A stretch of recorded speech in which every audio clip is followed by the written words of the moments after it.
আন্তঃৰাষ্ট্ৰীয় পৰ্যায়ৰ টাইকোৱাণ্ডো চেম্পিয়নশ্বিপত পাকিস্তান আৰু শ্ৰীলংকাৰ খেলুৱৈক পৰাস্ত কৰি সোণৰ পদক লাভ কৰি দেশলৈ গৌৰৱ কঢ়িয়াই অনা কলিয়াবৰৰ 4 খেলুৱৈক উষ্ম আদৰণি কলিয়াবৰত।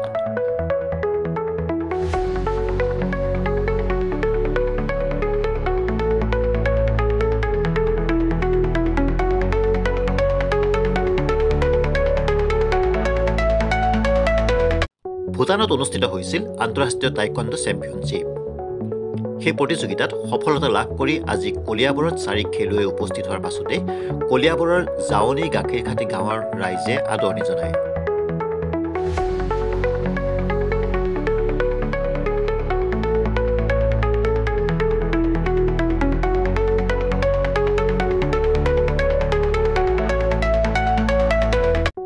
দেশৰ লগতে কলিয়াবৰলৈ গৌৰৱ কঢ়িয়াই অনা 4 খেলুৱৈ হ'ল ক্ৰমে অংকিতা বৰা, লহৰজ্যোতি বৰা, কৃষাংক বৰা আৰু পঞ্চী হাজৰিকা।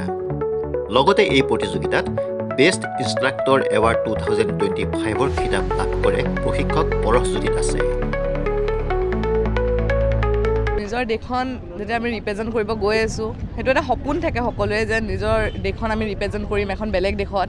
সেইটো মোৰ পূৰণ হ'ল, সেইটোৱে বহুত ডাঙৰ কথা মোৰ কাৰণে। আৰু তাত গ'ল্ড পাই পেলাই ভাৰতলৈ সোণৰ পদক আনিবলৈ আমি সক্ষম হৈছোঁ। এইটো আমি আৰু প্ৰেক্টিচ কৰি গৈ থাকিব লাগিব যাতে আমি অলিম্পিকতো এদিন খোজ দিবগৈ পাৰোঁ। সেইটো আমাৰ সপোন হয় যে আমি এদিন অলিম্পিকতো খোজ দিওঁ আৰু যাতে আমি আকৌ সোণৰ পদক আনিবলৈ সক্ষম হওঁ। তাৰ কাৰণে সকলোৱে আশীৰ্বাদ কৰিব। ধন্যবাদ।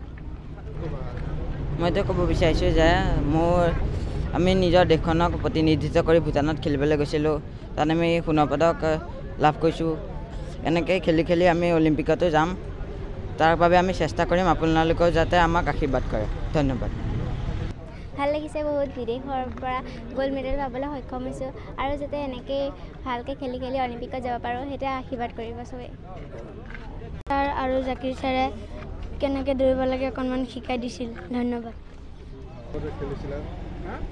বৰ্তমান আমাৰ যিখন গেম হৈছিলে আন্তঃৰাষ্ট্ৰীয় পৰ্যায়ত বিভিন্ন দেশ আহিছিলে, লগতে কিছুমান দেশৰ কিছুমান অসুবিধাৰ বাবে আহিব পৰাও নাছিলে। তাত মুখ্য কৰি পেলাই ভূটান, শ্ৰীলংকা, বাংলাদেশ, পাকিস্তানকে ধৰি অন্যান্য দেশসমূহ আছিলে। তাৰে ভিতৰত বিভিন্ন দেশৰ লগত আমাৰ ছাত্ৰ ছাত্ৰীসকলে প্ৰতিদ্বন্দ্বিতা কৰিছে আৰু যোৱা বৰ্ষতো আমাৰ ছাত্ৰ ছাত্ৰীসকলে আন্তঃৰাষ্ট্ৰীয় পৰ্যায়ত মেডেল আনিছিলে। এইবাৰো ঠিক তেনেদৰে এই বছৰো আমি আনিবলৈ সক্ষম হৈছোঁ আৰু অনাগত আমাৰ আহি থকা খেলত থাইলেণ্ডত এখন এছিয়ান চেম্পিয়নশ্বিপ হোৱাৰ কথা আছে। তালৈ আমি প্ৰস্তুতি চলাম যাতে ছাত্ৰ ছাত্ৰীসকলে তালৈ যাব পাৰে।